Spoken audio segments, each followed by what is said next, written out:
says, if you want khushu' in salah, you need to have it outside salah. You need to have it outside salah. Now, one of the contemporary du'a, famous one, mashallah, and Allah has given him a beautiful way to preach, Shaykh Salih al-Maghamsi.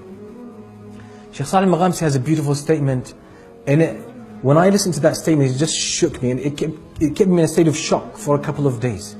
He says, Salah is a privilege.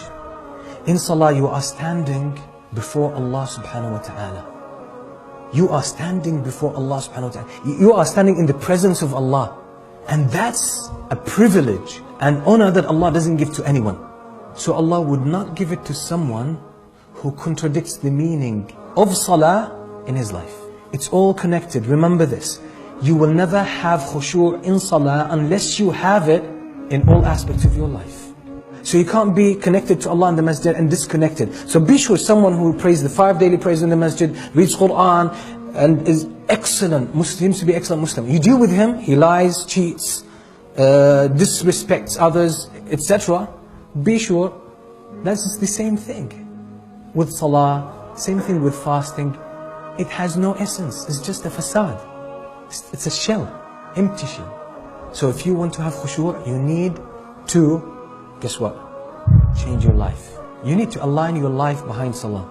Salah is a reflection of the rest of your life. Learning is not storing information. Learning is being.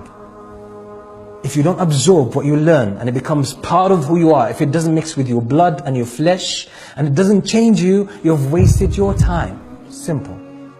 You need to see that in everything you go through. Even when you get in trouble and it becomes really hard for you, if you have truly learned the meaning of Ar-Rahman Ar-Rahim, you would see the mercy of Allah subhanahu wa ta'ala in that trial. Ibn Taymiyyah, may Allah have mercy on him, when he was in Damascus, in Sham, and the Khalifa of the Muslims who was in Egypt at the time, he sent troops to arrest Ibn Taymiyyah. And guess what they did? Ibn Taymiyyah was respected among his people.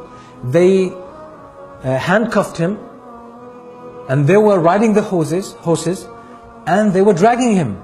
He was on foot from Damascus to Cairo, which would take about 20 days to a month. As he was dragged out of his city, his own students were saying to him, Ya Imam, هذا أوان الصبر. Oh Imam, this is the time for patience. You remember you used to teach us about patience? Now it's your golden opportunity to have patience. He looks at them and he says, لا والله هذا أوان الشكر.